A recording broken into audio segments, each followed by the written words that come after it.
From 1984, it's Starman with Jeff Bridges and Karen Allen. This film, of course, came out the same year as Indiana Jones and the Temple of Doom, which was pivotal in the creation of the PG-13 rating.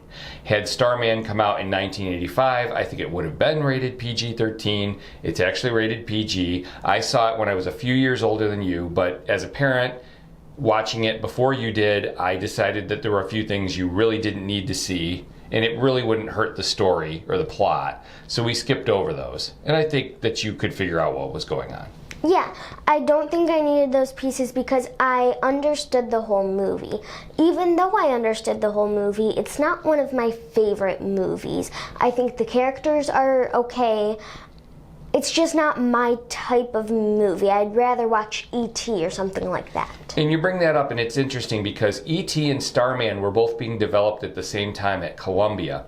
And Columbia decided that they didn't want two films where an alien was going to visit the Earth and interact with Earth people. And so they let one of the scripts go. And the one that they let go was E.T. the Extraterrestrial, which was hugely successful in 1982. So this one sat on the shelf for a couple of years, and then finally it was released in 1984. Michael Douglas, the actor, produced it, and it had gone through a series of directors, finally settling on John Carpenter, which was very interesting because Carpenter was mostly known for his horror films, and this was basically at its heart a love story. But he does a really nice job with it, and I think what's so good about this film is the performances. Karen Allen, who I knew from Raiders of the Lost Ark, I got to see in a very different light in this film. And Jeff Bridges, I had seen in the King Kong remake, and that was really it. That and Tron, but he's not really recognizable in Tron, at least for a kid at the time, I didn't think. I got to see him here, and I thought that they both did a really good job with this. And there were some supporting characters who were very kind and very nice to these two characters who are at the heart of the story. And I liked that slice of Americana where there are still good people out there, and we got to see a lot of the countryside because they filmed on location as well. Yes, like I said, I think the characters are actually pretty good. I think that this movie is funny in some ways, especially with Starman, which I like. I don't like the love story part of it, I guess. I don't know, I just didn't care for that part. Yeah, you never liked the love story. I'm going to remind you of this in about 3 years and see where we're at that point. But I get it. I understand where you're coming from. I think that if you look at Jeff Bridges especially, who was actually nominated for an Academy Award for Best Actor for this, which was the first time that ever happened for a science fiction film where the character was playing a non-human.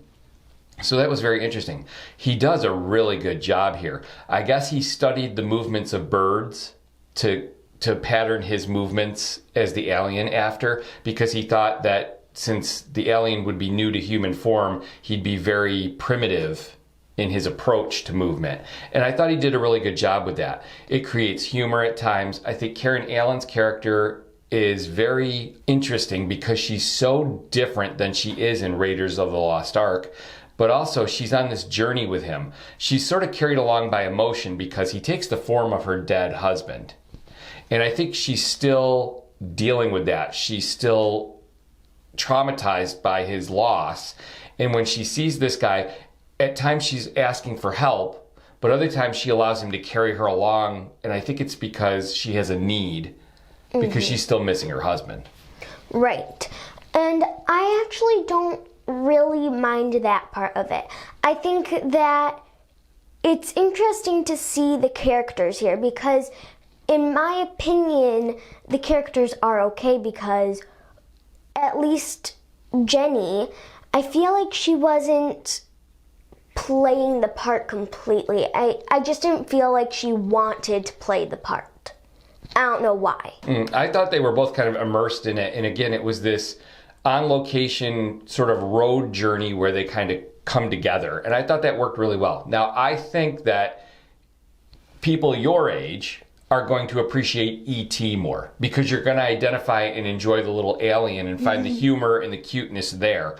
I think adults will enjoy both E.T. and Starman equally because I think they can see what's so interesting and cute about E.T., but I think this is a more adult story along the same storyline where the alien comes to Earth. He's actually invited to Earth by the government, and interestingly enough, the government are the ones that are pursuing him and want to examine him, and it's not a pleasant situation. Whereas the normal everyday people who encounter him, who you would think would be afraid of him, are the ones that befriend him and do the nice gestures. So it's very interesting. It really is very similar to E.T., but I think kids are going to respond to E.T. more. As you get older, you might find where you don't mind the love story as much, that Starman is a better film.